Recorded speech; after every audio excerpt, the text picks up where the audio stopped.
Yun, dito na naman tayo. Ayan, pupukol sana ako ngayon eh. Kaso umulan ng malakas kanina. Kaso ngayon naman medyo umaraw, sumilip na ang araw. Kaso yung weather, ayan no. Oh. Medyo nag-aalangan. Alanganin. Ayan no, maulap na ewan. Anytime pwedeng umulan uli yan pagka ganyan. Alas 9 pasado na, kagigising ko lang. Yan ang yan ang kaimportatihan yan ang dahilan kaya ganito oras ko gustong nagigising para magpukol. Yan, medyo tanghali na. Kitang-kita mo talaga ang weather. Yan, pag ganitong alanganin pas muna sa biyahe, syempre. Yan, samantala yung mga jet fighter natin Hindi kaya pag magpupukol, maaga kagigising, madaling araw. Hindi mo matatansya yung weather nun. Pagdating mo sa release site ng alas 6, alas 7, biglang ismas. Di sayang ang biyahe, kaya yung iba napipilitan na lang ipukol kasi nanghihinayang sa biyahe. Ayun, doon nalalagas yung ibon nila. Yun yung isa sa dahilan. Yung iba naman, inuuwi. Di para ka lang gago nun, di ba? Dinala mo yung ibon sa release site, sabay inuwi mo. Di ba? Sayang yung gasolina, sayang yung pagod, sayang yung puyat. Kung hindi kaya itong style ko, walang kapagod-pagod.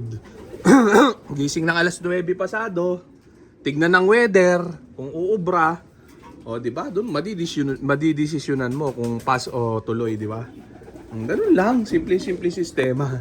Yan ha, may matututunan kayo sa akin, sabi ko na sa inyo. Di ba? Yan na yung mga jet fighter natin, pakainin na muna natin sila matinding chicha nila. Racer Mix ni Wingmaster. Tsaka ayaw ko talaga nagtotos ng maaga. Walang kwenta yung ganong toast. Yung dapat medyo mainit na yung tanghali. Alas 11 hanggang alauna. Ganun ako mag-toast ng ibon. Sulit na sulit ang biyahe pag ganun. Di ba? Sulit na sulit yung toast ng ibon kasi mainit. Mainit yung bitawan. Nababatak ng gusto, hindi gaya yung ipol mo ng alas 6, alas 7 walang ka-challenge sa ibon yun, kaya ayaw ko nagpupukol lang ganun kaaga. Puyat ka na, pwede pa ma-cancel, pwede ka pa may smash. Tapos hindi pa ganun kainit pagka pinukol mo alas 7. Parang walang challenge sa ibon yun. Hindi gaya pagka mga alas 11 hanggang alauna. Yung iba takot mag-toast ng ganun kasi sobrang init na daw. Hindi nila alam, mas gusto ng ibon yun, tsaka mas lalakas yung katawan nila pag ganun. Tanghali.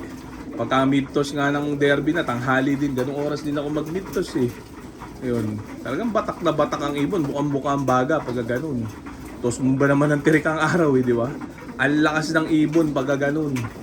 Ayan kaya yan ang dahilan, kaya ganung oras ako pupukol. Kaya yung iba nagtatanong dyan, nagtataka, bakit ako lang daw yung ganun?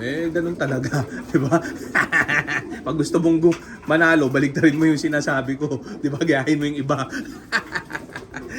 Mga jet fighter natin, si Motsarap. Ubus na yung paboritong chicha nila, Racer Mix ni Wingmaster.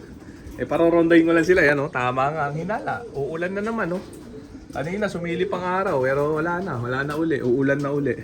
Pero bago umulan, paronday na natin itong mga to para salbungin nila yung ulan. Di ba? Yung iba takot na takot magparonda ng umuulan Baka daw magkasakit o abutin ng ulan yung mga jet fighter nila at maubos. Kalukuhan yun. Yan, magagaling ang mga pangkarerang kalapate. Alam nila yan. Nalagyan muna natin sila din kabilang side. Ayan na ang ulan lakas sasalubungin ko yan, kita nyo pakikitaan ko kayo. Dati nyo naman na nakikita to, nagpaparonda talaga ako ng buwabagyo. Ayan Kung ano ang bagyo ng may-ari, ganun din yung bagyo sasalubungin ng mga jet fighter. Yung mga jet fighter natin, nakaronda posisyon na sila. Kaya hindi na muna natin patatagalin pa, nahubol pa. Kaya paroronday na muna natin itong mga jet fighter natin, mga tropa. Baka paronday pa ng iba na sila. Lakas ang ulan Gigila sila. Silong muna ako. Ayan. Ayan, grabe, sinalubong nila yung lakas ng ulan dito muna tayo. Check natin Rondahan nila. Rondang ulanan. Ayan lakas ng ulan Pinaronda ko.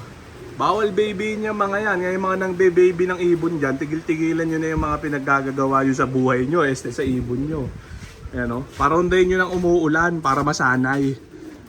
Oh, yan o. Oh, nawala agad yung ulan. Kita nyo yung ulan yung natakot, di ba? Natakot sa mga jet fighter ko. Oh, imbis yung mga jet fighter ko yung matakot sa ulan, yung ulan yung natakot, tumigil. Grabe. O, check natin, wala na, nag-raging na. Sinalubong nila yung ulan ang natakot. Saan ka pa? Ang ganda, pasensya na kayo, maganda lang ang gising ko ngayon ha. 10 oras kasi ako natulog mahigit. Ayan, alagang tamad. 10 oras ang tulog, araw-araw, saan ka pa? Di ba? Hindi kailangan pahirapan ng pag-iibon. Oh, wala na. Ayun. Ayan sila. Check natin. Ayan. Grabe nga, no? Oh, di ba? Nawala yung ulan eh. Gusto ko sana yung bumubuhos. Sinakto ko na nga na bumuhos ang ulan eh. Natakot yung ulan. Grabe. Ayan o. Oh, check natin sila. Simple sistema. Biruin nyo, imbis na yung ibon ko yung matakot sa ulan, yung ulan yung natakot, saka makakita ng ganun, biglang tumigil, di ba? Ayan o. Wala nang ulan. Hangin na lang. Ayan, grabe. Tuldukin. Ayan o. Hayaan lang muna natin sila dyan, magliwaliw. Raging yung mga yan. Batak mode lang muna tayo, twice a day ronda pag walang pukol.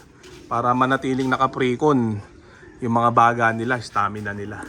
Ganun lang ang teknikan natin. Dito muna tayo. Sara ka muna to, baka dito lumanding. Yan, wala nang ulan eh. Nanakot lang pala yung ulan. Sumakto sa vlog. Ganun pa naman gustong gusto ko, yung pinaroronda ng gabuhos ang ulan. Kung yung iba takot sa ulan, ako hindi. Talagang inahantay kong umulan. Tsaka ako parorondahin. Para masanay yung ibon. Kalukuhan yun na magkakasakit. O mawawala pag umulan, kalukuhan yun. Pinawalan mo sa ulungan mo, mawawala. Pwede ba yun? O, nawawala lang ang ibon pag sumerga sa raging, ganun. Pero yung ganun na umuulan, malabo. Yakang-yakan ng mga ibon niya, yung mga ebak nila. Oh. Ayan. Ang ebakan. O, tanggalin ko na muna to. Bababa na tayo. Ayan, check natin. Oh. Hingal ako. Oh, dito naman tayo. Ayan. Nawala na yung mga jet fighter eh. Bababa na ako. Pakainin ko naman yung mga breeder natin. Yan, naka-ready na yung breeder mix ni Wingmaster. Tapos may bagong ateta ko din eh. Ayan. Finest honey, mura lang, 600 per liter lang. Hindi ako sponsor niyan. Ayan no. So okay na yan mga tropa. So dito ko na muna tatapusin itong video na to. Shoutout sa may ng nilalang. Okay na ha. Bye.